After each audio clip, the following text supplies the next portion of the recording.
Camera action. Bombay talkies कार्यक्रम में आज हमारे साथ हैं एक ऐसी कोरियोग्राफर जिनके कोरियोग्राफ किए गए गानों ने आपको जमकर थिरकाया है। झलक दिखला जा, एक बार आजा, जा, जा, जा। उनके कई गाने ऐसे हैं जिनको सुनते ही आपके पैर मचल उठते हैं नाचने के लिए। कजरारे तेरे कारे कारे नैना। आज के जमाने की महत्वपूर्ण कोरियोग्राफर्स में उनकी गिनती होती है। प्रेम रतन धन पायो, प्रेम रतन धन पायो, लत मिलन की लायो, प्रेम रतन। आज बॉम्बे टॉकीज कार्यक्रम में हमारे साथ हैं जानी मानी कोरियोग्राफर शबीना खान। इनसे बातचीत कर रही हैं विधि जैन। ये है इस बातचीत का दूसरा भाग। चल तेरे इश्क़ में पड़ जाते हैं। आप सुन रहे हैं विविध भारती राष्ट्रीय सेवा, देश की सुरीली धड़कन। श्रोताओं, पिछले सप्ताह हमने सुना कुछ ऐसी बातों को जो बातें बड़ी खूबसूरत थी। हम सुन रहे थे कैसे नृत्य करते हैं हमारे बड़े बड़े कलाकार और कैसे होती है शूटिंग और उसकी ढेर सारी बातें। जी, हम आज फिर से बात करने वाले हैं अपनी कला के साथ एक फिल्म को बड़े सुंदर से मोड़ तक लाने वाली एक बेहतरीन कोरियोग्राफर शबीना खान जी। स्वागत है आपका एक बार फिर से। Thank you. मैं थैंक यू बोलना चाहती हूँ कि आपने मुझे याद किया, बुलाया, बिकॉज ये सबके दिलों की धड़कन है, तो मेरे दिल की बहुत बड़ी धड़कन है। जी, विविध भारती देश की सुरीली धड़कन। विविध भारती देश की सुरीली धड़कन। जी, तो ये जो सुरीली धड़कन है आज एक बहुत सुरीली देश की बेटी से बात करने वाली है, जिस बेटी ने अपने जीवन में बहुत सारे संघर्ष किए, बहुत सारा काम किया और बहुत सुंदर तरीके से पर्दे पर खुद नहीं उतरी, दूसरों से उतरवाया। तो हमारे बीच में शबीना जी आप हैं और आप एक बहुत बढ़िया डायरेक्टर हैं, प्रोड्यूसर हैं और उसके साथ एक बेहतरीन कोरियोग्राफर हैं। तो इस सब में आपने बहुत सारी फिल्में की हैं, बहुत सारी एक्ट्रेस के लिए काम किया है, इवन एक्टर्स को भी डांस करवाया है, जिसमें एक बहुत बड़ा नाम हमने पढ़ा था, नाम था अमिताभ बच्चन। बिल्कुल। और उनके साथ कुछ तो बहुत अच्छे डांसर्स हैं जो अच्छा करते हैं, उनके नाम हमने पढ़े थे, पर उन नामों में कुछ नाम ऐसे भी थे जिन्हें डांस करते हुए शायद हम देखते भी हैं तो उतना समझ में भी नहीं आता है। उनसे भी आपने डांस करवाए, सनी देओल हैं, संजय दत्त हैं, या और भी बहुत सारे, अनुपम खेर को भी आपने डांस करवाया है। ये बहुत सारे नाम है। इमरान हाशमी को आपने डांस करवाया है, बोमन ईरानी को, डैनी डेंजोंगपा। जी, डैनी को कैसे, मतलब वो तो बड़े, हमारी फिल्म थी ऊंचाई, सूरज बड़जात्या जी की। बहुत प्यारी फिल्म, बहुत प्यारी फिल्म है। नेशनल अवार्ड मिला है उनको एज ए डायरेक्टर उस फिल्म पे। एज ए कोरियोग्राफर मेरा नाम भी गया था, जो मुझे नहीं मिला, बट कोई बात नहीं, मुझे रिवॉर्ड मिल गया। नहीं, वो फिल्म ही इतनी खूबसूरत है और आपने खूबसूरत फिल्म बनाई थी। जो सोच थी उस फिल्म के पीछे, वो उस उम्र के लोगों को एक प्रेरणा स्रोत है। बिल्कुल बिल्कुल। तो उसमें ये था सवाल कि इनका एक गाना है, ये इतनी उम्र में पहुंच चुके हैं और उस उम्र में ये गाना अपने दोस्त को बर्थडे सेलिब्रेशन में ये गाना कर रहे हैं, जिसका नाम है केटिको केटिको सॉन्ग। हाँ। केटिको का मतलब होता है लड़की। अच्छा। हाँ, नेपाली शब्द लड़की। तो फिर वो गाना किया और पता चला कि ओ डैनी सर को करना है, डैनी सर को डांस करवाना है, अनुपम जी को डांस भाई। अच्छा, अब इनका सबका जो लेन देन था अमिताभ बच्चन के साथ था। हाँ। जो इतने ग्रेसफुल डांसर साबित कर चुके अपने आप को। हाँ। बोमन ईरानी, अनुपम खेर, डैनी जी, तीनों कह रहे हम कैसे करेंगे। फिर उनको रिहर्सल करवाया। मैं एक चीज और करती हूँ, एक अपने असिस्टेंट्स को वो कैरेक्टर बना देती हूँ, उनको कहती हूँ आपको उनकी तरह जीना है। अच्छा।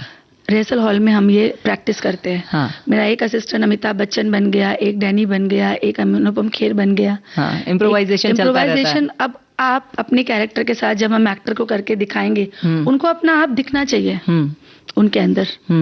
फिर ये कहानी शुरू हुई और फिर हमने ये गाना किया और बहुत लोगों ने सराहा और शूटिंग के दौरान भी बहुत मजा आया इन दिग्गज कलाकारों को। हम वो मजा जो है ना वो सुनना चाहते हैं, लेकिन उसके पहले हम चाहते हैं एक गीत हमारे श्रोताओं के लिए आपकी पसंद का दे दें, और तो इस गीत के बाद हम बताएंगे कि मजा क्या आया।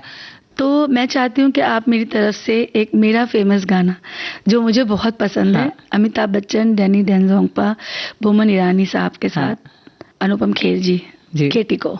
केटी को। तो ये गाना हम सुनते हैं, लेकिन इसके बाद आपको बताना पड़ेगा कि मजा क्या आया।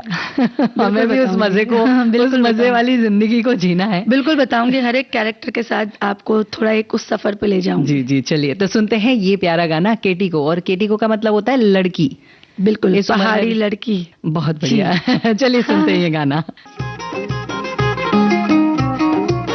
मखमल गालों वाली, मस्त ख्यालों वाली, चंचल चालों वाली, छुपा छुपी खेलने लगी, कंचन काची कोरी, नटखट नामी छोरी, जबरन जोरा जोरी, छुपा छुपी खेलने लगी। ओ केटी को बर्फ बदन है, केटी को सुर्ख लगन है, मुश्किल जीना खाना रे, मुश्किल यार आशिकी, मुश्किल सोना गाना रे, मुश्किल यार आशिकी।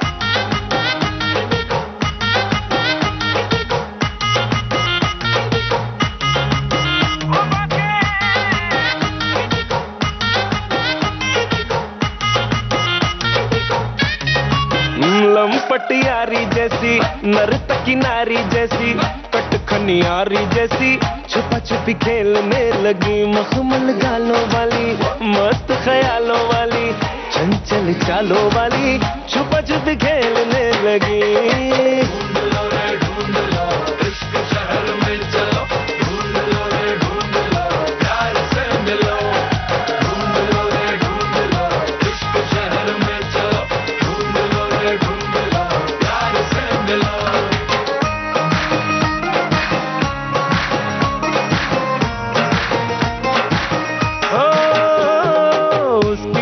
चांदी की चूमू कैसे बोलो जी, मुझसे बड़ी दूर है वो, उसके बालों में घटा, धूप का है घूंघटा, जैसे कोई हूर है वो।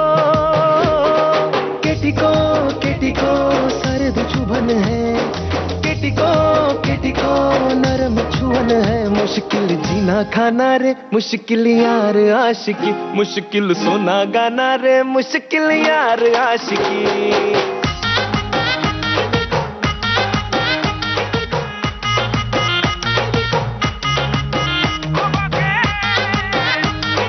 गाना तो सुन लिया, बहुत मजा आया, लेकिन इस गाने की जो बात आप हमारे यहाँ कहते हैं कि प्राण जाए पर वचन न जाए, तो उस वचन को पूरा कीजिए और बताइए कि मजा क्या आया था।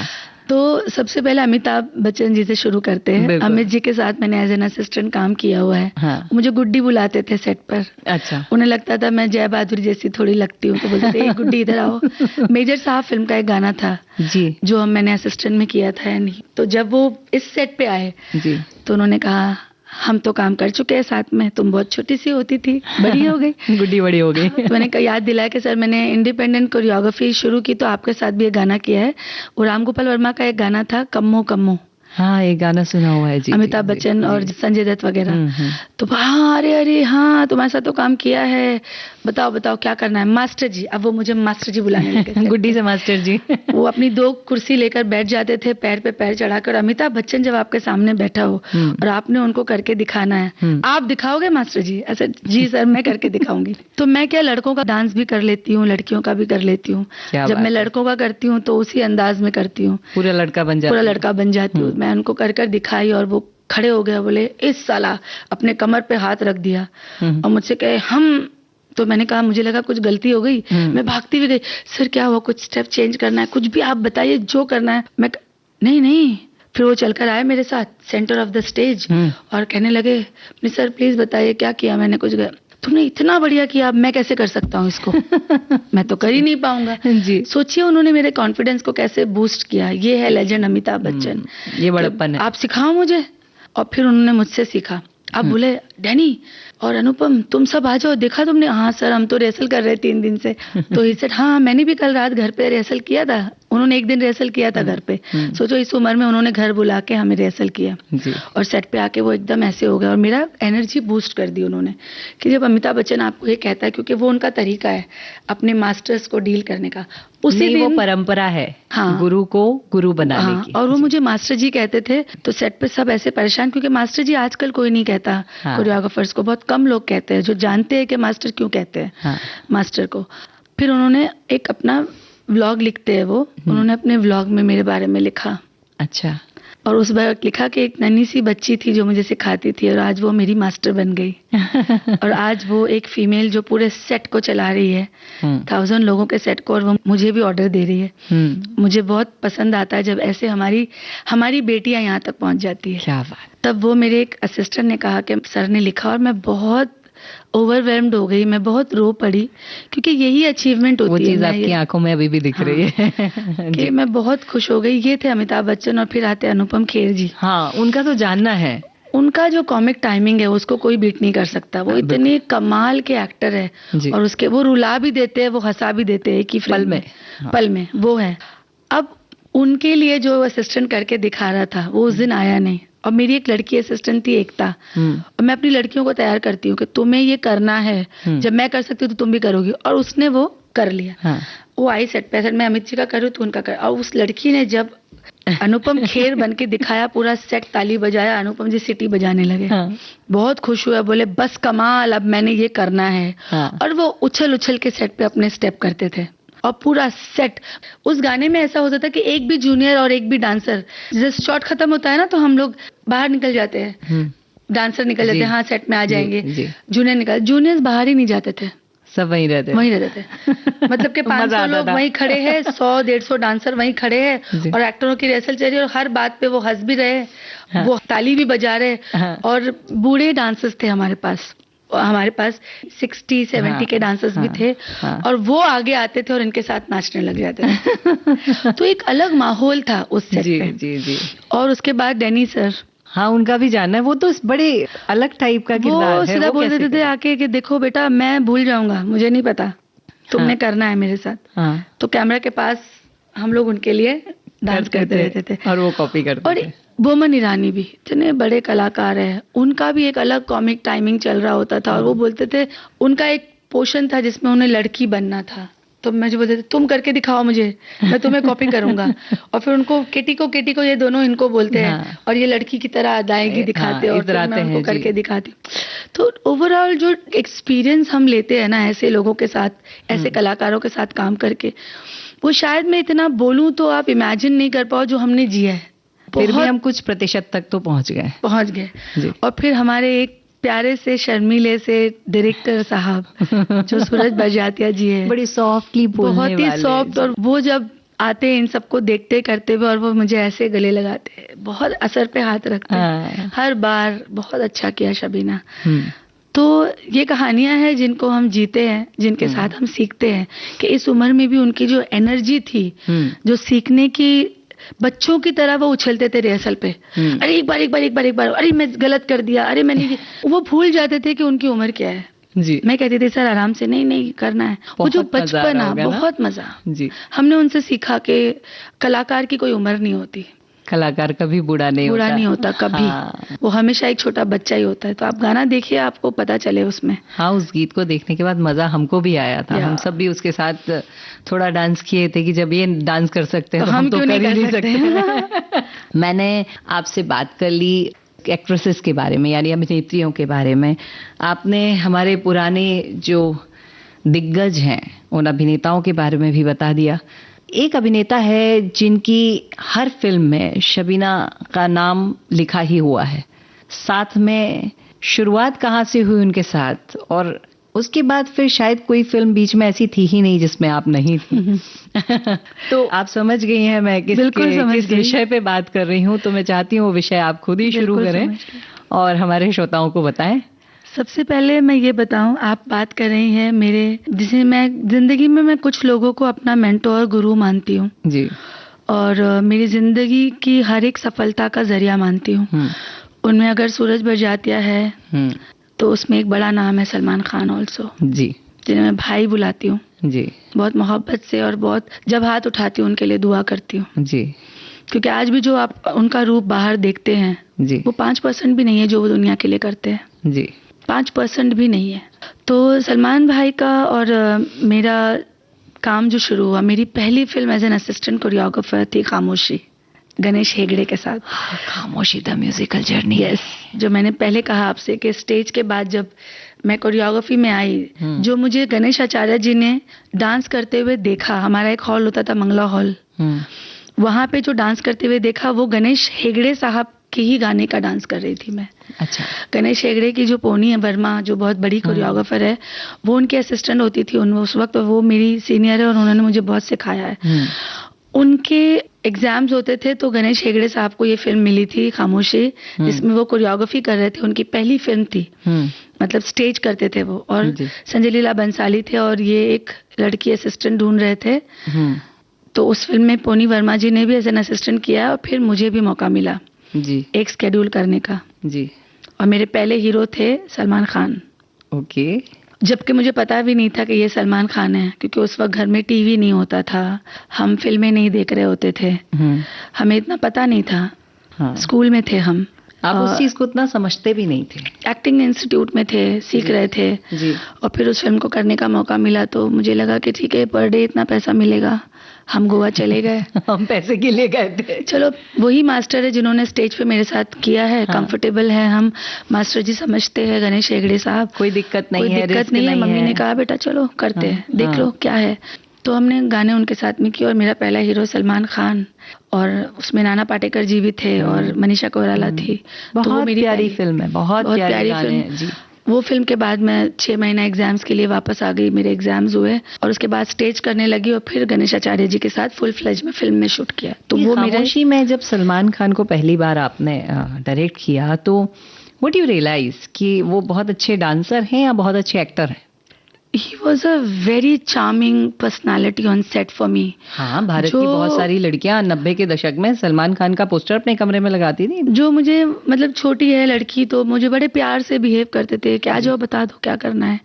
वो भी बड़े यंग ही थे, बट वो बड़े ही सूदिंग पर्सनालिटी थी मेरे लिए। उस वक्त कुछ भी, सब कुछ नया था। कैमरा पहली बार देखा, अच्छा ऐसे शॉट होता है, अच्छा ये कभी नहीं देखा था। वही सीख रहे थे, वही कर रहे थे। तो वो जब देख रही थी मेरे लिए था कि ये तो बड़ा अच्छा हीरो है, बड़े प्यार से बात करता है। मनीषा कोइराला बड़ी अच्छी है, इसको बताना है। संजय लीला बंसाली से डर जाती थी मैं सेट पे कई बार।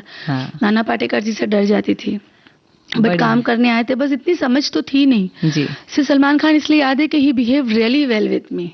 हाँ, वो शायद उम्र का भी ऐसा था कि वो आपसे उम्र में भी बहुत ज्यादा बड़े नहीं थे। हाँ, और वो समझते थे कि वो समझ रहे थे कि अच्छे बच्ची नहीं है, अभी आई है। और उस वक्त वो तो बड़े स्टार हो चुके थे जी, उनकी बड़ी बड़ी फिल्में आ रही थी।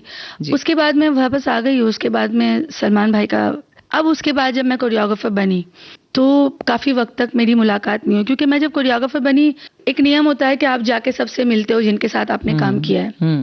कि गोविंदा से मिली मैं, सलमान से मिली, क्योंकि मैं उनके असिस्टेंट डेज में कर चुकी थी। तो मतलब खामोशी के बाद मैं गणेश आचार्य जी के असिस्टेंट बनी तो सारे गाने सलमान खान के किए मैंने। जुड़वा से लेके जितनी भी उनकी फिल्में थी, रानी मुखर्जी के साथ बोलो, गोविंदा के साथ काम किया। तो सलमान भाई के साथ एक असिस्टेंट डेज में फिर रेपो बन गया कि वो जब डांस करते थे कैमरा के नीचे मुझे बोलते थे चल तू कर, तो उन्हीं को सिखा रही होती थी, क्योंकि मैं गणेश मास्टर जी मेल है। उनके असिस्टेंट थी, उनको कॉपी करती थी, तो सबको लगता था मास्टर जी के बाद शबीना है जो अच्छा करती है उनका स्टाइल। तो तू सिखा, सनी देओल बोल रहे तू सिखा, संजू बाबा बोल रहे तू सिखा, गोविंदा जी बोल रहे तू सिखा। तो लड़कियों को भी सिखा रही हूँ, वो भी कर रही हूँ, तो वो एक चलन आ गया। तो वो सलमान भाई के साथ रेपो बन गया जब उन्होंने पहली बार मुझे अपनी फिल्म के लिए बुलाया। वो थी दबंग में बुलाया था सबसे पहले, पहली दबंग, मस्त मस्त दो नैन गाने किया था, वो बुलाया। उसके बाद में एक गैप आया, उसके बाद में फिर जय हो में बुलाया उन्होंने। जय हो का गाना, जय जय जो क्या करियो आजा जय हो करो, वो गाना हिट हो गया। बिल्कुल। उसके बाद में सूरज बड़जात्या जी की फिल्म आई, शायद आगे पीछे दबंग 3, सूरज बड़जात्या की फिल्म 2014, उनके साथ काम किया। सूरज जी ने बोला मेरे गाने तो शबीना ही करेगी। फिर सलमान भाई से मुलाकात हुई तो एक रेपो बनता था ही मेरा पहले से उनके साथ, तो आसानियां बढ़ गई, क्योंकि he knew that okay Shabina is there, चलो करेगी। वो पिक्चर मेरी जो पहली हिट हुई वो भी सलमान खान की फिल्म थी, जो प्रेम रतन धन पायो। जी बिल्कुल। उसके पहले आशिक बनाया आपने, उसके पहले नाच आई मेरी, काफी फिल्में चली, मुझे कभी किसी के पास जाके काम मांगने की जरूरत नहीं पड़ी। माधुरी दीक्षित फिल्म आने के बाद इंडस्ट्री का चलन था, मुझे बुलाने लगे बहुत ज्यादा। राम गोपाल वर्मा अपनी सारी फिल्में मुझे दे रहे हैं। तो ये चलता रहा। फिर सलमान भाई की फिल्म आई, पहला गाना मेरा हिट हो गया, आशिक बनाया। उसके बाद सलमान भाई का गाना जिसने मुझे नाम दिया। जिसे कहते हैं ना कि आप अपनी डीवीडी नहीं भेज रहे हो, पहले डीवीडी भेजते थे प्रोड्यूसर के पास के, सर देखिए मैंने ये काम किया। अब इसके बाद डीवीडी नहीं भेजनी अब पड़ी। मैं प्रेम रतन के बाद डीवीडी नहीं भेजना पड़ा। इंडस्ट्री में सबको पता चल गया शबीना खान कौन है, बिकॉज मेरा वो गाना प्रेम रतन धन पायो हिट हुआ। जबकि वो गाना सोनम कपूर की स्टेप्स थी, लेकिन सलमान खान हर जगह जा रहे थे और वो स्टेप कर रहे थे सोनम के साथ। ये पहली बार हुआ था। हाँ।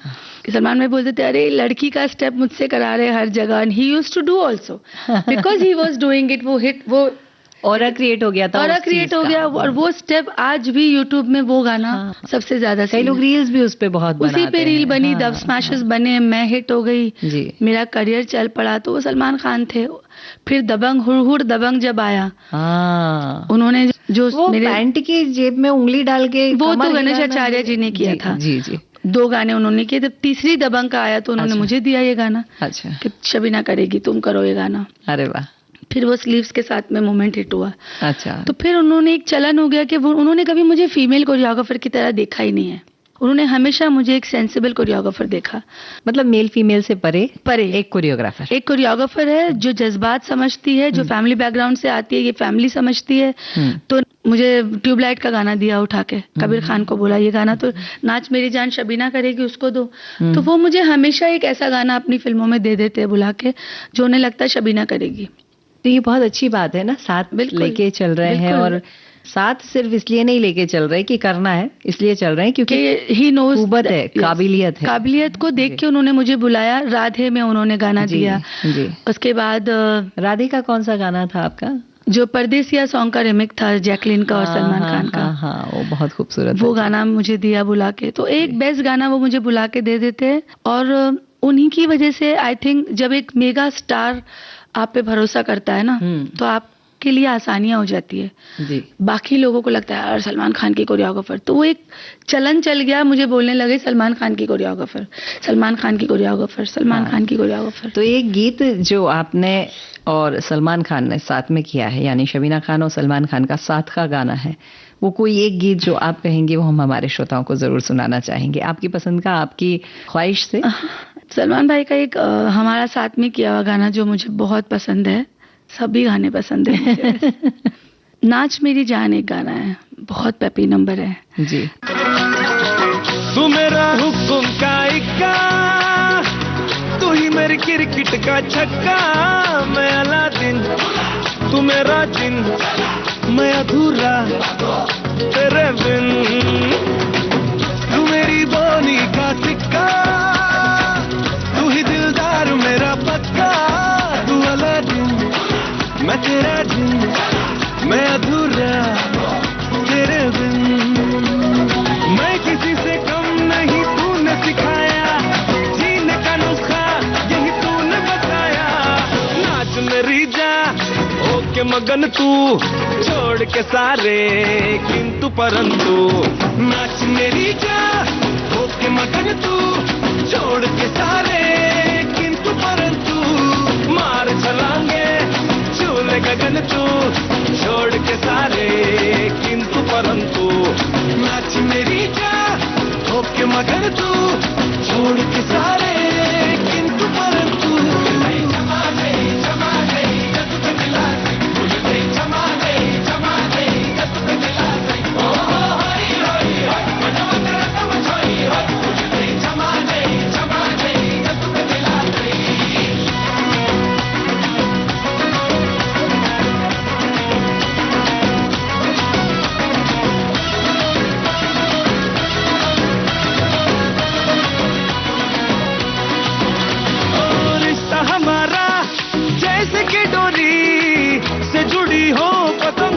पतंग पतंग तुझसे बिछड़ के चल सकूंगा, एक भी मैं कदम कदम कदम कदम, रिश्ता हमारा जैसे कि डोरी से जुड़ी हो, पतंग पतंग पतंग पतंग तुझसे बिछड़ के चल न सकूंगा, एक भी मैं कदम कदम कदम कदम, पलकों पे मुझको बस तूने बिठाया, जीने का नुस्खा यही तूने बताया, घटा को बन के पवन तू, छोड़ के सारे किंतु परंतु, नाच मेरी जा ओके मगन तू, छोड़ के सारे किंतु परंतु। श्रोता, हमारे साथ है शबीना खान, जो कि एक बहुत बहुत बहुत बेहतरीन कोरियोग्राफर हैं। और अगर मैं कहूं कि आज तक की जो लिस्ट बनी है, ऐसा कोई अभिनेता या अभिनेत्री या कोई दिग्दर्शक या कोई निर्देशक कोई नहीं बचा है जिसके साथ शबीना खान ने काम नहीं किया है। और जो भी किया है, उम्दा किया है, परफेक्ट किया है और अब तक का बेस्ट किया है। हमने जब तक इनके बारे में इनके जाना या इनसे बात की है, जो अब तक उस सब में इतने सारे गाने आए हैं और हर गाना अद्भुत है। ऐसा लगता है कि वो अपने उत्कृष्टतम उत्कृष्ट पर बैठा हुआ है। तो उन्हीं में से एक और फिल्म आई थी जिसने अपना नाम पूरी दुनिया में बना लिया था, और उस फिल्म में हैंडपंप भी उखाड़ा गया, भारत के बारे में भी बात की गई। और ये फिल्म है ना, जो अपना एक कहा जाता है ना, एक स्थान बना चुकी है।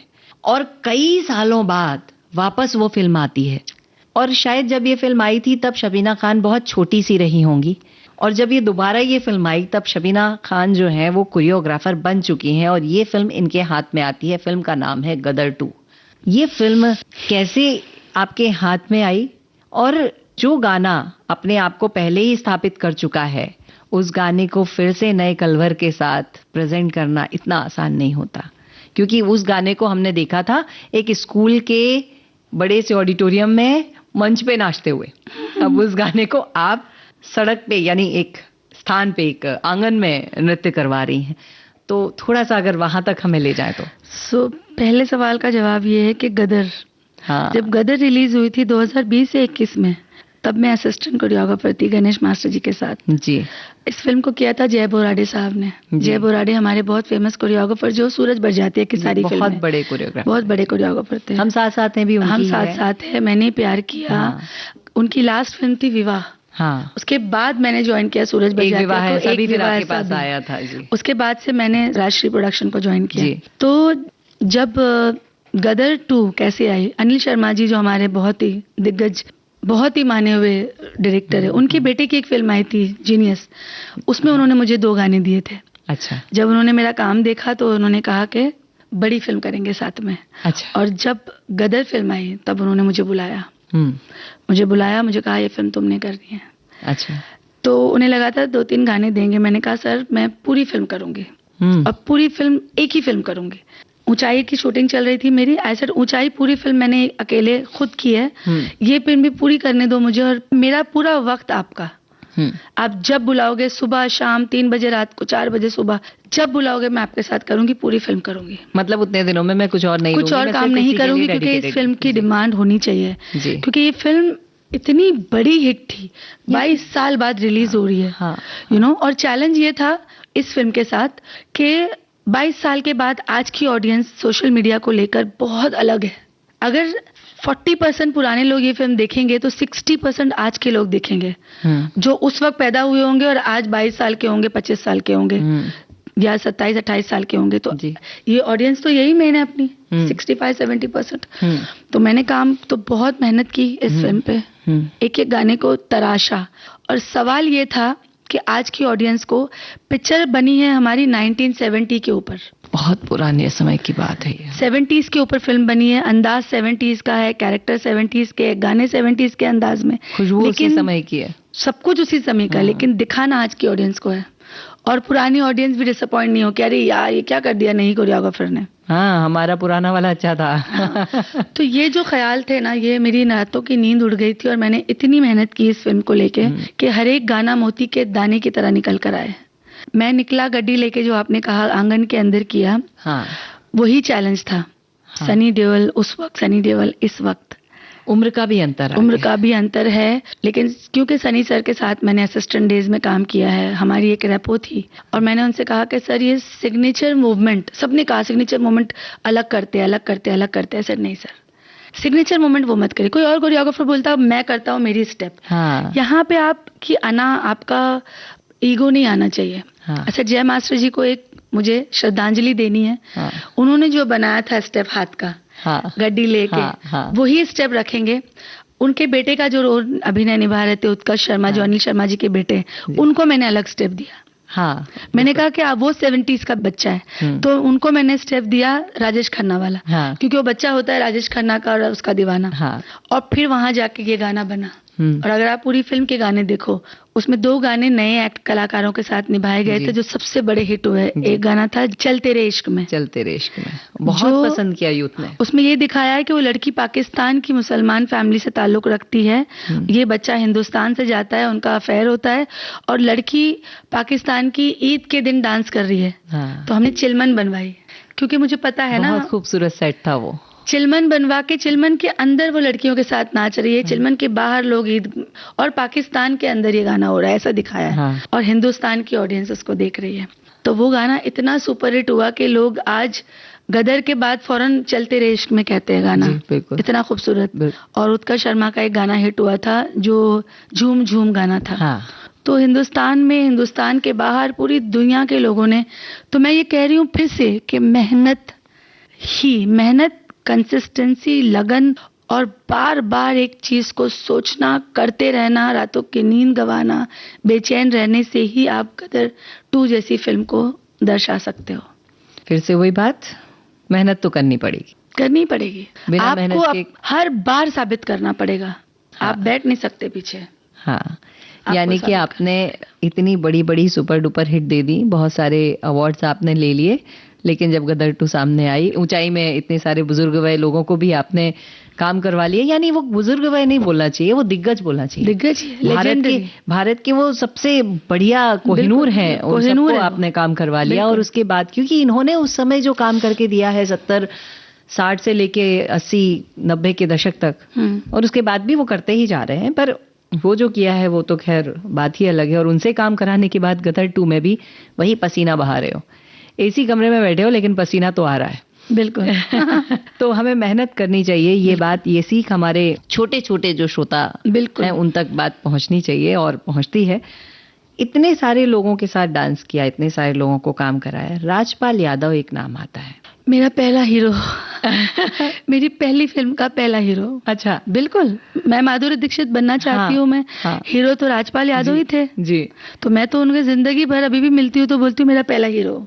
तो हमारा प्रश्न यहाँ पे ये आ रहा है कि वो तो कॉमिक साइड में जाते हैं, कॉमिक साइड को डांस में या कोरियोग्राफी में कैसे कन्वर्ट कर पाते हो? क्योंकि कोरियोग्राफी में भी वो जो कॉमिक टाइमिंग है, या वो जो मजाक मस्ती है, या वो जो हल्की सी एक छोटी सी बात ही होती है। राजपाल यादव के साथ जो उनका अभिनय है, वो एक हल्का सा किरदार थोड़ा सा घूमता है, उतने में भी जनता जो है, जो देख रही होती है, वो हंसना शुरू कर देती है। बिल्कुल। तो उनके साथ कैसे आपने काम किया? मैं आपको एक बात बताऊं, being an actor my self, मैंने एक्टिंग सीखी है जी। तो सबसे मुश्किल काम होता है हंसाना लोगों को। रुलाना आसान है, हंसाना बहुत मुश्किल है।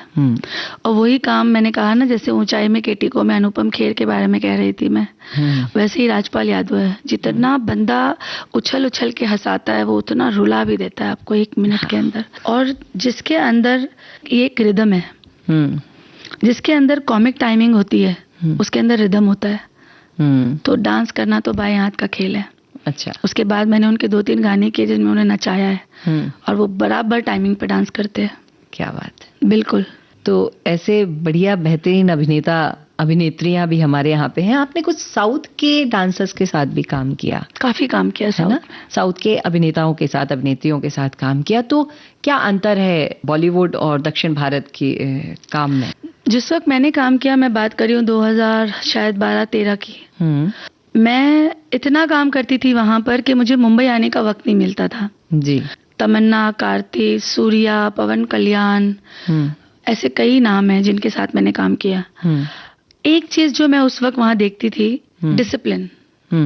अगर वो 7 बजे की शिफ्ट रखते हैं तो 7 बजे पहला शॉट होना चाहिए। मैं उस वक्त की बात कर रही हूँ। 7 बजे रखते हैं तो 7 बजे शॉट होता है, मतलब उसके पहले लोग आते हैं। उसके पहले 6 बजे सब आके सेटअप करके रेडी होके, actor should touch the set.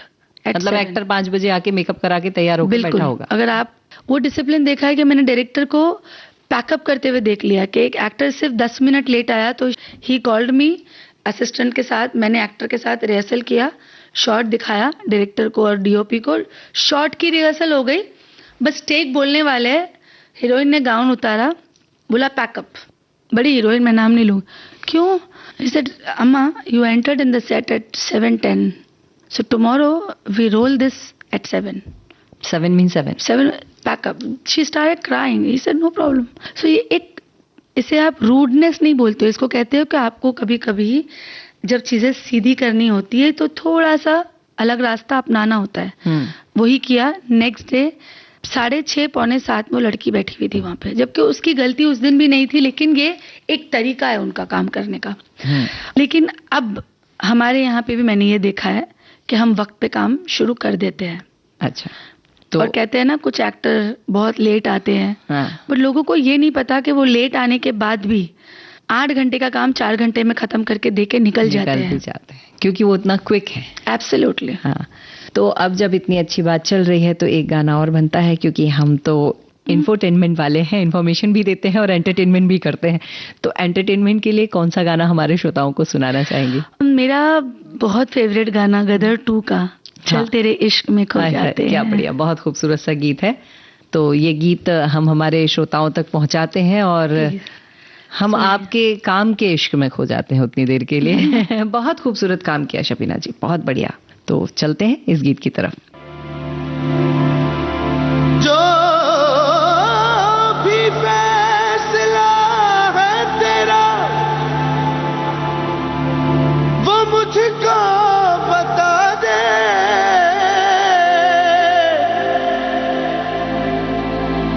जो नसीब में है लिखो उस शख्स से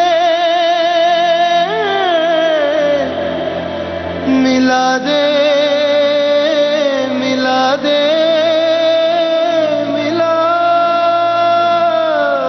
दे, मिला दे.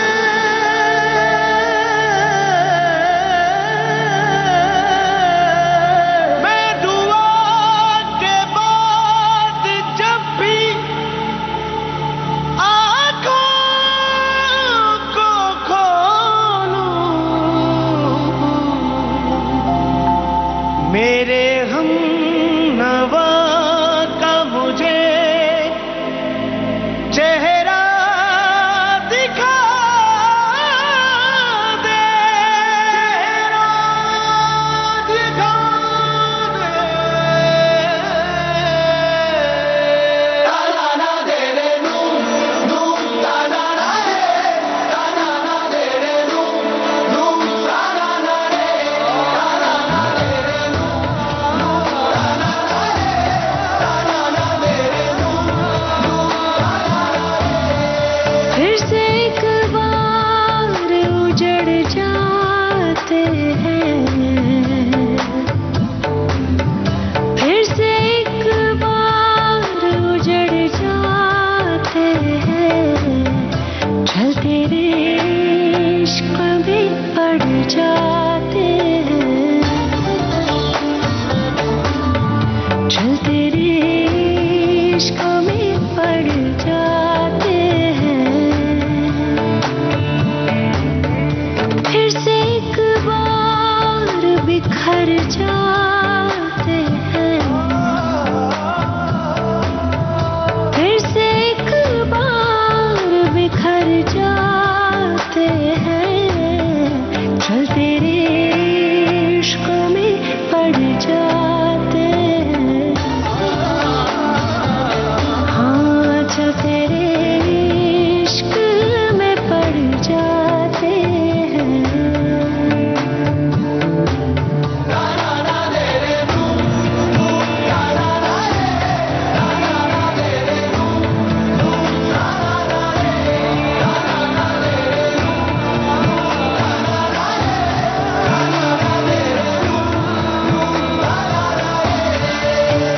मेरे दिल ने दिया जो तुझे मर्तबा, जानू मैं या तो फिर जाने मेरा खुदा.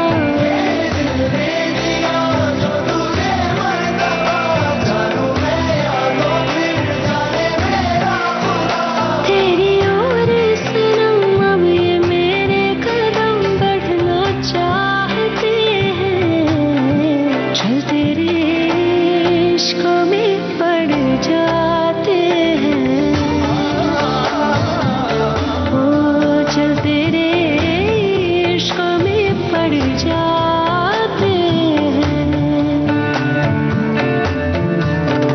हालांकि शबीना जी, हमने आपसे बात की, लेकिन ऐसा लगता है कि इतनी देर में आपको समेट पाना बहुत कठिन है। फिर भी हम ऐसा मान लेते हैं कि हमने आपसे बहुत सारी बातें कर ली, ऐसा हम मान रहे हैं खुद से। हालांकि हम भी जानते हैं कि अभी बहुत सारे गानों की बहुत सारी कुछ ऐसी बातें होंगी जो आपसे सुनी जा सकती हैं, और रोचक तथ्य और रोचक बातें आपकी सुनने को मिलेंगी, और हम चाहेंगे कि सुने भी एक आध। लेकिन उसके पहले एक बात बनती है कि शबीना खान यानी छोटी सी 7वीं 8वीं की लड़की आई थी इंडस्ट्री में, उसने बहुत मेहनत की और बहुत मेहनत करके बहुत बड़ी बन गई। अवार्ड्स भी बहुत सारे मिले, फिल्म फेयर मिला, बहुत सारे अवार्ड्स मिले। तो हम चाहते हैं कि वो अवार्ड्स जब आप ले रहे थे, कैसा लग रहा था? कौन था जो आंखों के सामने आया था कि यार थैंक यू, तेरे कारण मुझे ये मिला है? मेरी अम्मी। मुझे पहला दादा साहब फाल्के अवार्ड मिला जी, तो मैं मुंबई में थी नहीं। प्रेम रतन धन पायो के लिए मुझे इनविटेशन आया, मैं मुंबई में थी नहीं। तो मैंने अम्मी से कहा, अम्मी चल नहीं पाती थी उस वक्त, उनका बैक का ऑपरेशन हुआ था। अच्छा।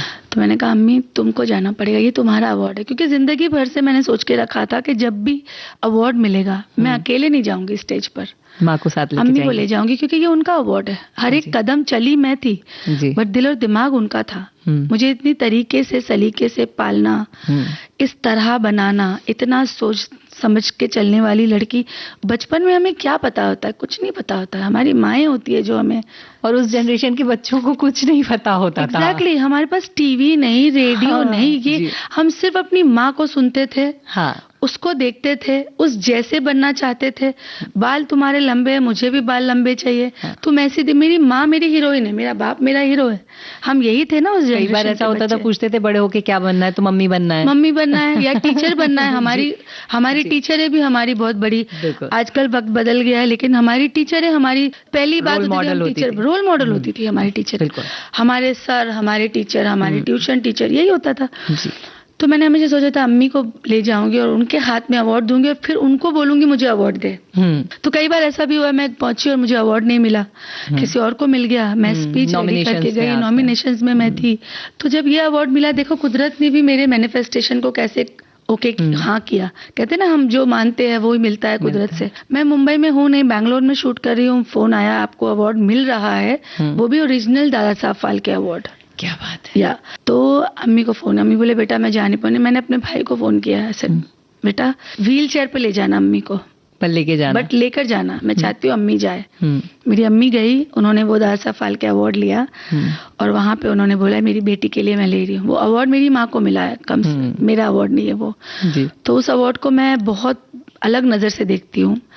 उसके बाद पटाखा फिल्म के लिए फिल्म फेयर नॉमिनेशन, उसके बाद मराठी फिल्म के लिए जी सिने अवार्ड, मैंने मराठी फिल्में भी की है। उसके बाद बस वहां से सिलसिला शुरू हुआ, कई सारे अवार्ड्स मिले। अब अलमारियां भर चुकी हैं। हाँ, काफी कुछ काफी कुछ। अब तो खैर बहुत सारे अवार्ड्स हो चुके हैं जी, बहुत सारे अवार्ड्स हैं जिनके अभी भी फोन आते हैं और हम कभी जा पाते कभी नहीं जा पाते। लेकिन जिसको मैं सराहती हूँ बहुत ज्यादा, फिल्म फेयर और दादा साहब फाल्के अवार्ड, अजीज सिने अवार्ड, और गदर भी, सारे गदर के गाने भी अवार्ड्स में थे जी। फिर एक नेशनल अवार्ड के लिए मैं 3 बार नॉमिनेशन में आई हूँ। क्या बात। देखो आपके सारे श्रोता मेरे लिए दुआ करे और मुझे नेशनल अवार्ड इस साल हम सबकी प्रार्थना है कि आपके हाथ में नेशनल अवार्ड आना चाहिए। जिसने इतनी मेहनत की है, अपना पूरा जीवन दिया है और किरदारों को खुद के नजरिए से हम तक पहुंचाया है, बिल्कुल, या कहें कि किरदारों के रूप में खुद हमारे सामने आई है, तो उसको मिलना तो चाहिए। तो हम सबकी दुआएं, हम सबकी प्रार्थनाएं आपके लिए रहेंगी। तो कोई एक गाना जिसने आपको बड़ी खुशी दी हो, ऐसा मन किया हो कि हम खड़े हैं तो 3 फीट ऊपर उछल जाएं और थोड़ा नाच लें और थोड़ा नाच लें, ऐसा कोई गाना जिसको करने के बाद बड़ा मजा आया हो या करवाने के बाद? ऐसा एक गाना है तो जरूर, हमारे legendary mega star Salman Khan का गाना है। उस गाने की हर लम्हा उसका मेरे लिए कीमती था, क्योंकि एक फीमेल कोरियोग्राफर को हुड़ हुड़ दबंग गाना देना पहली बार अपने आप में बहुत। वो गाना जब हम कोरियोग्राफी कर रहे थे तो मेरा जो मेल असिस्टेंट है, मेरा भाई शर्जिल, वो मेरा राइट हैंड है हमेशा से। जब हम दोनों नाचते हैं तो ऐसा लगता है कि जमाना कैरेक्टर को देख रहा है, एक लेवल अलग है। वो भी बहुत अच्छा परफॉर्मर है। उसके बैक में प्रॉब्लम हो गई थी क्योंकि उससे एक गाने पहले वो इंजर्ड हो गया था। अब वो डांस कर नहीं पा रहा है। इस फिल्म के डायरेक्टर है प्रभु देवा, जो मेरे गुरु रह चुके हैं जी। सलमान खान साहब ने इतना बड़ा गाना दिया है, तो मैं थोड़ी सी ऐसी हो गई कि मैं फीमेल हूँ, हुरूर दबंग मुझे करना है, और मैं चाहती थी कि शर्जिल के ऊपर किया जाए और वो इंजर्ड है, तो मैं क्या करूं। तो मैं जब रिहर्सल हॉल पे जाऊं तो अपने 20 लड़के जिनके साथ मैं कंपोज कर रही थी, मेरे अपने डांसर, उनमें से चुनती रहूं, ढूंढती रहूं कि कोई है जो ऐसा परफॉर्म किससे करवा दें। क्योंकि वो गाना जब मैं कंपोज कर रही थी उसमें एक दबंग वाला एक वो था ऑरा, और वो गाना जो था इस बार वाला वो उस पावर से कनेक्टेड हमें करना था जो ऊपर से आता है जी, वैसा पावर चाहिए था। मुझे मिले ही ना, और मैं गाना कंपोज करती जा रही हूँ, डांसर लड़कों को सिखाती जा रही हूँ और ढूंढ रही हूँ कोई एक लड़का मिल जाए। और फिर तीसरे दिन मुझे सारे डांसर और मेरे अपने भाई ने बैठ के बोला कि you perform, you show it to Prabhu Deva, you show it to everybody. Okay, लड़कों ने बोला ma'am there is no other dancer who can dance like you the way you are doing that song. तब प्रभु सर जब आए और मैंने सोचा यार सच में प्रभु देवा के सामने डांस प्रभु देवा के सामने जब वो आए, बोले you will do it, why you. Sir एक बार देख लीजिए। फिर उसके बाद जब मैंने करके दिखाया, वो भूल गए कि मैं लड़की हूँ प्रभु सर। वो बस मुझसे डिस्कस करते रहे। फिर हम सेट पे पहुंचे, सलमान भाई वैसे ही रिहर्सल नहीं करते, सेट पे पहुंचे, हम कर रहे थे ये गाना शूट, हम इंदौर में कर रहे थे गाना। तो जैसे हमेशा की तरह सलमान भाई ने सोचा नहीं कि मैं लड़की हूँ, लड़का हूँ, कौन हूँ, मैं कोरियोग्राफर हूँ। मुझे बोले चलो पूरा गाना करके दिखाओ। अब पूरा गांव वहां पे खड़ा है सेट पे। सलमान भाई आए तो पूरा गांव खड़ा हुआ है। तो आए गई और मैं भी भूल गई कि मैं लड़की हूँ भाई। मैं तो कोरियोग्राफर हूँ, हमेशा की तरह दबंग अंदाज में मैंने वो गाना गांव के सामने किया। पूरा गांव शूट कर रहा था and they all clapped and Salman भाई बोले करवा लेना मुझसे तुम ऐसे बस। वो जो शूट होके आया और लोगों ने पोस्ट करना शुरू किया, मैं अपने आप में हैरान थी। मेरे सारे लड़कों ने मुझे ऊपर उठा लिया कि ma'am what vibes you give. तो उस वक्त मैं तो कोरियोग्राफर थी ना, मैं लड़की थी नहीं। अच्छा, अब शूटिंग शुरू होती है और मैं हर शॉट मैं करके दिखा रही हूँ, because my assistant Sharjeel was on set but he couldn't do it. Now मुझे ही करना है, शॉट लगाऊं, करके भी मैं दिखाऊं, भाई को भी सिखा रही हूँ, कर भी रही। अब ये पूरा जो गांव के लोग हैं वो खड़े रह के देख रहे, पहला दिन, दूसरा दिन, तीसरे दिन, चौथे दिन, वो समझ रहे उस चीज को, देख रहे मुझे, देख रहे। अब मैं रोजों में थी उस वक्त, रमजान चल रहा था, मेरे रोजे भी चल रहे थे। अब ये गाना खत्म हुआ, जैसे ही सब हो गया, last shot and everybody started to leave, और मैं अपने होटल की तरफ ऊपर जा रही हूँ, एक मजमा सा मेरी तरफ भागता हुआ आया। और मुझे लगा ये लोग आके मुझे बोलना चाहते होंगे सलमान खान से फोटो दिलवा दो, ऐसे कुछ होगा। और मैं बोली अरे रुको, मुझे जाने दो, फिर चले जाओ। मुझे नहीं ma'am, we want to, they were all college students and गांव के आसपास के लोग, and they said कि आपके साथ फोटो उतारना है। क्या बात। एंड देन वो फोटो उतारे, ऑटोग्राफ ले। मैं एकदम हैरान थी। उसमें से पूरे ग्रुप ने लास्ट में मुझे बोला ma'am we want to give you one name today, और लड़कियां थी उसमें 50 के करीब। आज के बाद हम जब भी आपका नाम ले, आपका नाम दबंगिनी होगा। असली दबंग आप हो हमारे लिए। अगर शबीना बन गई दबंगिनी, तो उन्होंने मुझे ये खिताब दिया कि आप हमारी दबंगिनी हो जी। तो आज भी वो सारे लोग जो खड़े थे वो मेरे साथ इंस्टाग्राम पे है, मेरी पोस्ट देखते और मुझे पोस्ट बताते हैं कि आप दबंगिनी शबीना खान, दबंगिनी। तो वो एक सिलसिला सोशल मीडिया पे उस वक्त शुरू हुआ था जी। तो ये इस तरह की अचीवमेंट्स भी होती है आपकी जिंदगी में कभी कभी जी, कि आप को नहीं पता, जाने अनजाने में आप किसी के हीरो बन जाते हो। ये अचीवमेंट शायद आपके सच्चे मन, बच्चे जैसा दिल और अच्छा काम, बिल्कुल, इसके कारण आपको ये सब मिली है जी। रोटी की भूख खत्म ना हो पेट में जी, और नींद ना आए, बेचैनी से आप अपना काम करते रहो जी। बड़ी खूबसूरत सी बातें आपके साथ चल रही हैं। तो दबंगिनी शबीना खान हमारे बीच में है, तो दबंगिनी शबीना खान को एक गीत तो सुनवाना बनता है, वो गीत हम आपको सुनवा देते हैं। और गीत के परे हम आपसे हमारे उन्हीं बच्चों से कुछ कहलवाना चाहेंगे।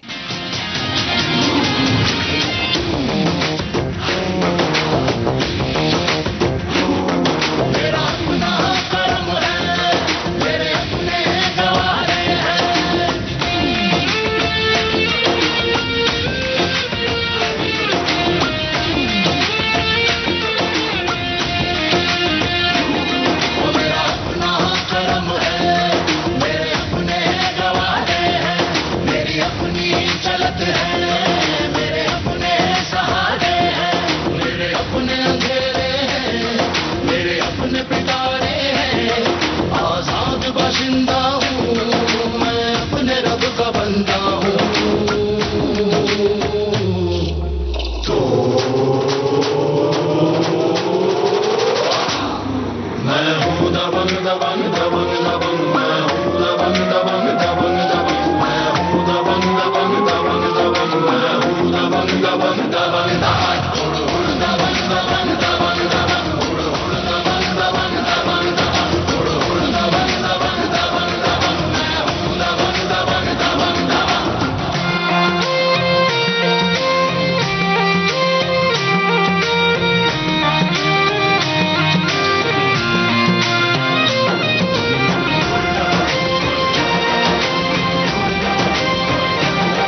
दुश्मनों को काटे वो तलवार है। एक पल भी जब शेर देखे शिकार को, जब रब का साया साथ हो तो झुकता देगा संसार को। मेरी अपनी मौजे हैं, मेरी अपनी धारे हैं, आजाद बाशिंदा हूँ मैं, अपने रब का बंदा हूँ। मैं हूँ दबंग दबंग दबंग दबंग, मैं हूँ दबंग दबंग दबंग दबंग, मैं हूँ दबंग दबंग दबंग दबंग, मैं हूँ दबंग दबंग दबंग दबंग, हुड़ हुड़ दबंग दबंग दबंग दबंग, हुड़ हुड़ दबंग दबंग दबंग दबंग, हुड़ हुड़ दबंग दबंग दबंग दबंग, मैं हूँ दबंग दबंग दबंग दबंग। तो शबीना बोलूं या दबंगनी बोलूं? तो शबीना खान जी, आपका फिर से विविध भारती राष्ट्रीय सेवा देश की सुरीली धड़कन, बहुत प्यार से स्वागत है। और अब जो है हम चल रहे हैं हमारे, हालांकि बातें तो दो महिलाएं बैठी हैं तो खत्म नहीं हो सकती, और उसके बाद बात यह है कि आपके पास तो कितना सारा, कितना कुछ है आपके पास, जिसे हम अगर चाहें तो शायद एक बार में खत्म नहीं होगा। तो विविध भारती आपसे चाहता है कि एक बार और आना, एक बार और कह के जाना अपने जो मन का है, जितना है। लेकिन अभी जो है वो हम कहलवाना चाहते हैं आपसे कि जो जीवन जिया है, ऐसा तो नहीं है कि हमेशा बड़ी, जो आप कह रही हैं इतनी देर से कि नदी बह रही है उसके साथ हम बहते जा रहे हैं, तो जब नदी के साथ बहते हैं तो बीच में चट्टानें, पत्थर, कांटे, बहुत कुछ आता है। ऐसा सबके जीवन में आता है, तो आपके जीवन में भी आया होगा। तो हम चाहते हैं आप हमारे श्रोताओं में उन बच्चों को बताएं जो कोरियोग्राफर बनना चाहते हैं, जो डांसर बनना चाहते हैं, जो इंडस्ट्री में आना चाहते हैं, या जो कुछ भी बनना चाहते हैं, उनके लिए आप कुछ संदेश। बिना तकलीफ के तो राहत कभी नहीं आती। तकलीफ है तभी हमें राहत का मजा पता चलता है। तो तकलीफें बहुत आई, अभी तो हमने सिर्फ सक्सेस की बातें की हैं जी। ऐसे कई लम्हात, कई दिन, कई महीने, कई साल गुजरे जब काम भी नहीं होता है आपके पास। अच्छा, ऐसा भी होता है, क्योंकि जब आपका नाम होता है ना, वो अपने साथ एक बहुत बड़ी चीज लेकर आता है कि अरे सलमान खान की कोरियोग्राफर है, महंगी होगी। हाँ, तो आपके पास लोग नहीं आते। फिर आपको पता चलता है कि अच्छा मैं तो महंगी नहीं हूँ, तो आओ तो सही, पता चलेगा क्या कुछ हो। तो ये एक चीज है। दूसरी चीज है एक लड़की होना। एक लड़की होना, एक लड़की जो बचपन से आप कहें अल्हड़ उम्र के अंदर भी मैंने कदम यहीं पे रखा। मैं 15 साल की थी तो मैं 20 साल की भी यहीं हुई, 20 की हुई तो 22 की भी यहीं हुई, 25 की भी हुई है। तो ये जो एक दौर होता है जब आपको लोग अलग नजरिए से देखते हैं, कैशव और पूरा जवानी सब यहीं निकली, यहीं पे गुजरा है। तो मैंने वो भी देखा। और एक वक्त था जब कुछ लोगों के साथ मैंने जुड़ना नहीं चाहा तो मैं घर बैठ गई। एक वक्त था जब मुझे घर बिठाया गया, ये नहीं करोगी तो ये होगा, मैं बैठ गई घर। मैं सिर्फ ये कहना चाहती हूँ लड़कियों से कि सब्र का दामन थामे रखो हमेशा, पेशेंस जिसे कहते हैं, सब्र रखो। ऊपर वाले ने जो आपको दो ताकतें मिली है, एक ये कि ऊपर वाले ने आपकी कुंडली लिख दी है, दूसरा ये कि आपकी अच्छी आदतें, आपकी अच्छी नीयत, सिर्फ वही चीज ऊपर वाले की लिखे को बदल सकती है। ये सारे चीजें यही कहती है कि आपका कर्म आपके आने वाले कदमों को अच्छा या बुरा बना सकता है। तो मैं यही कहना चाहती हूँ लड़कियों से कि हड़बड़ाहट में, पानी की लालसा में, चाहत में अगले ही कदम गलत कर दोगे तो भी आपको थपेड़े तो मिलेगी ही मिलेगी। तो क्यों ना हम सब्र कर लें, थोड़ा बैठ लें, थोड़ा इंतजार कर लें, थोड़ा दुआओं की ताकत को आजमाएं, थोड़ी एहतियात बरते, थोड़ा मंदिरों में जाके बैठ जाए, सुकून ले ले और उसको बोले कि मैं तो मेहनत करने तैयार हूँ, बट रास्ते तू देख ले। लेकिन वो सब आप तब कर पाओगे जब आपके अंदर सब्र होगा, संयम होगा। संयम रखो, भाग भाग के तकदीरों को खराब मत करो, संयम से काम लो और मेहनत और चाहत ऊंचे की। I always say chin up princess, keep your chin up. तो आपकी डिग्निटी आपके सिवा कोई अपने ऊपर नहीं रख सकता। आपकी डिग्निटी आपको अपने हाथ में रखनी है। आपके माँ बाप की मर्यादा आपको अपने हाथ में रखनी है। और मर्यादा जब मैं कहती हूँ उसका मतलब ये है कि सब्र तभी रख पाओगे जब आपके अंदर संयम हो, सब्र हो, वो रखो। और अपनी बनने की चाहत को, अपने ऊपर कॉन्फिडेंस कभी खत्म मत करो। आज आप कुछ नहीं हो, लोग आपकी बात को बोलेंगे अरे क्या बोल रही है, हट, कहीं सुन लिया होगा। लेकिन यही बातें आपको अपने अंदर का कॉन्फिडेंस ही आगे बढ़ के सहारा देगा। अपने पे भरोसा करना कभी मत छोड़ो। आपने शॉर्टकट पकड़ा होता तो शायद आप आज यहाँ बैठ के बात नहीं कर रही होती, और आपने धीरता रखी, गंभीरता रखी, तो आज आप यहाँ बैठी हैं। और इतनी यहाँ नहीं बैठी हैं, आप कई सारे दिलों पे राज कर रही हैं, कई सारे गीतों के माध्यम से राज कर रही हैं। बहुत बड़ी बात है शबीना जी। तो आपसे जब बात की तो बहुत सारी शिक्षाएं निकली, छोटी छोटी बातें शिक्षाओं के रूप में निकली, और सबसे बड़ी शिक्षा निकली मर्यादा। और आपने एक शब्द बोले, अपने माता पिता के जो संस्कार हैं उनको ऊपर रखो और उनको बचा के रखो, बहुत जरूरी। ये बहुत बड़ी बात आज के समय में, आज के काल में आपने बच्चों को बताई है, उसके लिए हम सभी बहुत धन्यवाद देते हैं। और विविध भारती परिवार, जिसमें हमारे श्रोता, हम सब और इसके पीछे काम करने वाले ढेर सारे लोग सब आते हैं, और सब आज आपको यहाँ वाकई बहुत खुश हैं। यहाँ तक आप आई, आपने इतनी सारी बातें की, और ये बात हम जानते हैं कि बहुत सारी बातें हैं जो रह भी गई हैं, शायद आपको भी याद नहीं है, और यहाँ से निकलने के बाद लगेगा अरे ये बात और बता देनी थी। तो वो जो बातें रह जाएंगी वो हम चाहेंगे कि कभी और किसी और रोज हम साथ में बैठें और हमारे श्रोताओं तक पहुंचाएं। लेकिन शबीना जी, यहाँ तक आने के लिए, हमारे साथ जुड़ने के लिए, विविध भारती परिवार का एक नया हिस्सा बनने के लिए बहुत धन्यवाद। मैं लास्ट में सिर्फ एक बात कहना चाहती हूँ कि आप लोगों का शुक्रिया कि विविध भारती को आपने अब तक उस शिखर पे रखा हुआ है जी। यहाँ पे आना, यहाँ के एहसास को जीना, यहाँ की सच्चाई जो मैंने आज फील की है, आई होप ये सच्चाई और ज्यादा से ज्यादा लोग जिए इसको। विविध भारती का शुक्रिया मुझे बुलाने के लिए, और I was looking forward to be here. Thank you so much. Thank you so much for having me. आपका बहुत धन्यवाद। प्रणाम, नमस्कार। नमस्कार। जानी मानी कोरियोग्राफर शबीना खान से विधि जैन की बातचीत का दूसरा और अंतिम भाग अभी आपने सुना। चलने से पहले आपको बता दें, इस कार्यक्रम के रिकॉर्डिंग इंजीनियर HR पाटले, संपादन सहयोग रीमा जोशी, प्रस्तुति जुबैर खान। डिजिटल अपना बॉम्बे टॉकीज, अरे पिक्चर ही कल्चर है अपना बॉम्बे टॉकीज। रॉकिंग है, रोलिंग है अपना बॉम्बे टॉकीज। सुपर है, डुपर है अपना बॉम्बे टॉकीज।